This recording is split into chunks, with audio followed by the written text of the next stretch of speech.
ஆனா இப்ப மாமாக்கு தானே சங்கடம்.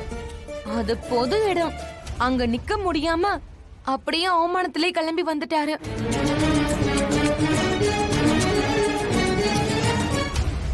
ஏய், அடங்க மாட்டியா நீ? என்ன அக்காவுக்கு ஒத்து ஊதுறியா நீ? ஏங்க, மாமா அங்க இருந்து கிளம்பி வந்தது எனக்கு பாக்கும்போது மனசு கேட்கல, அதனாலதான் நான் பேசுறேன். மாமா அசிங்கப்பட்டா இப்ப உங்களுக்கு பரவாயில்லையா? தப்பு பண்ணிட்டேன்னு அண்ணி மன்னிப்பு கேக்குறாங்க.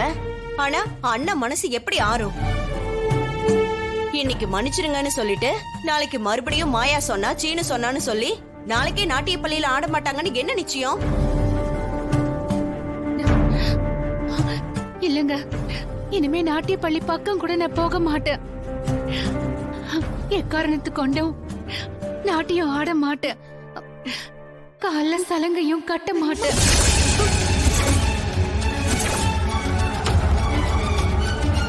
அண்ணி, இதை நீங்க இப்படி வாய் வார்த்தையா சொன்னா எப்படி? இதை எப்படி அண்ணனால ஏத்துக்க முடியும்? ஏய்,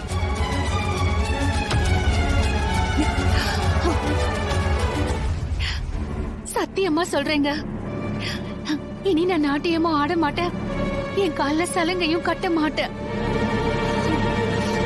இது நான் கும்பிடுற சாமி மேல சத்தியம்.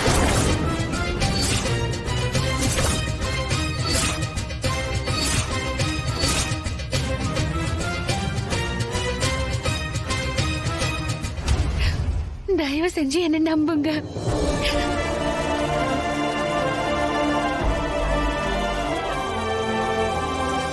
ரகு, என்னப்பா ஜானகி இவ்வளவு தூரம் சொல்றாள்ல, ஏன் இப்படி அமைதியா இருக்கு? அவகிட்ட பேசுப்பா. என் மனச கலைக்கிற மாதிரி காரியத்தை பண்ணிட்டு இப்ப வந்து ஆளாளுக்கு மன்னிப்பு கேட்கறதையும் சத்தியம் பண்றதையும் எப்படிமா ஏத்துக்க முடியும்?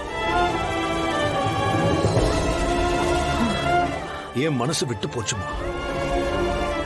கண்ணாடி பாத்திரத்தை உடைச்சிட்டா எப்படி திரும்பவும் ஒட்ட வைக்க முடியாதோ அந்த மாதிரிதான் என் மனசும் ஒட்டல.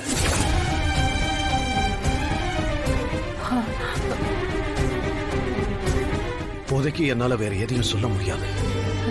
ரகு, ரகு,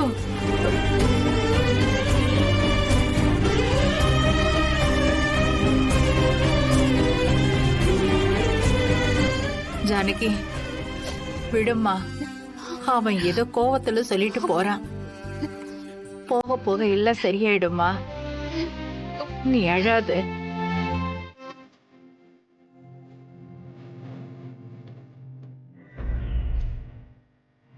பெரியம்மா, ஏன்னா என்னாலதான் பெரியப்பா கிட்ட அனுமதி வாங்காம உங்களை ஆட சொல்லி கட்டாயப்படுத்தினது என்னோட தப்புதான். பெரியப்பா உங்களை கோச்சுக்கிறதுக்கு நானே காரணமாயிட்டேன். ஆனா அவர் எந்த அளவுக்கு கோவப்படுவாருன்னு எனக்கு தெரியாது பெரியம்மா. என்ன மன்னிச்சிருங்க பெரியம்மா. அட போடி, நீ ஏன் மன்னிப்பு கேக்குற? அன்னைக்கு என் கால சலங்கைய கட்டி ஆட சொன்னப்ப நானும் ஆடினேனே, அப்ப எவ்வளவு சந்தோஷப்பட்டேன். இத்தனை வருஷமா என் மனசுக்குள்ளேயே பூட்டி வச்சிருந்த சந்தோஷம் ஒரு குழந்தை மாதிரி குதூகலம் ஆயிட்ட. அதே மாதிரி இன்னைக்கு நீ கணபதி பாட்டை போட்டு குழந்தைங்களுக்கு சொல்லி கொடுக்க சொன்னப்போ ரொம்ப சந்தோஷம் ஆயிட்ட. ஆனா உன் பெரியப்பா இந்த அளவுக்கு கோச்சு பாருன்னு நான் நினைக்கல மாயா.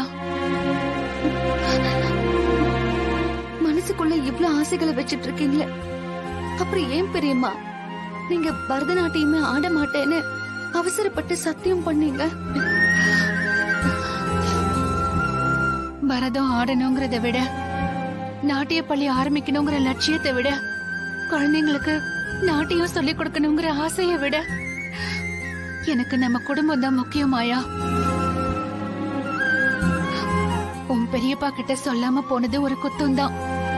ஆனா பத்மா சொன்ன மாதிரி ஊர் தலைவரோட மனைவி இப்படி பொது வெளியில ஆடினா 4 பேர் அவரு காது பட பேசுறதுக்கு வாய்ப்பு இருக்குல்ல. அந்த கோபத்துலதான் நான் மன்னிப்பு கேட்டோம் மன்னிக்க மாட்டேன்னு போயிட்டாரு. புருஷனுக்காகவும் குடும்பத்துக்காகவும் இன்னும் எத்தனை காலத்துக்கு பொண்ணுங்க ஆசைப்பட்டதெல்லாம் மனசுக்குள்ளேயே பூட்டி வச்சுக்கணும் பெரியம்மா. இதெல்லாம் பேசுறதுக்கு நல்லா இருக்கும், ஆனா நடைமுறையில சாத்தியம் இல்ல. என் ஆசைதான் முக்கியம்னா நான் என் குடும்பத்தையும் புருஷனையும் தூக்கி எறியணும். அப்படி ஒரு நிலைமை வந்தா அப்புறம் எதுக்கு இந்த உசுறு? எனக்கு நம்ம குடும்பம் தான் எல்லாமே எல்லாமே. நீங்க என்ன சொன்னாலும் என்னால நீங்க சொல்றதை ஏத்துக்க முடியாது பெரியம்மா. அவரோட பொண்ணுன்னா நான் டான்ஸ் ஸ்கூல் வைக்கலாம், பொது வழியில ஆடலாம், அதை ஏத்துக்கிறவரு உங்களை ஏத்துக்க மாட்டேங்கிறாருங்கிறத என்னால நம்ப முடியல.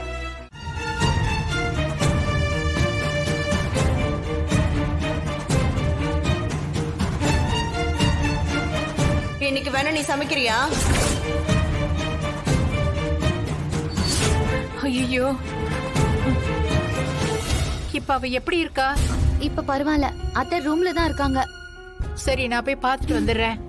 பாட்டி ஒரு நிமிஷம் என்ன? என்னடி, அவ எப்படி இருக்கான்னு போய் பார்த்துட்டு வரேன். அவங்கெல்லாம் நல்லா தான் இருப்பாங்க. எப்படி சொல்ற? அவங்க என்ன இப்பதான் புதுசா சோறு வடிக்கிறாங்களா? இத்தனை வருஷத்துல என்னைக்காவது பாத்திரத்தை தவற விட்டுருக்காங்களா? என் பேரு லட்சுமி, இது என் பொண்ணு ரோஹிணி. இவளுக்கு டான்ஸ்னா ரொம்ப உயிர். இவ அருந்ததி நாட்டியாலயில தான் படிச்சா.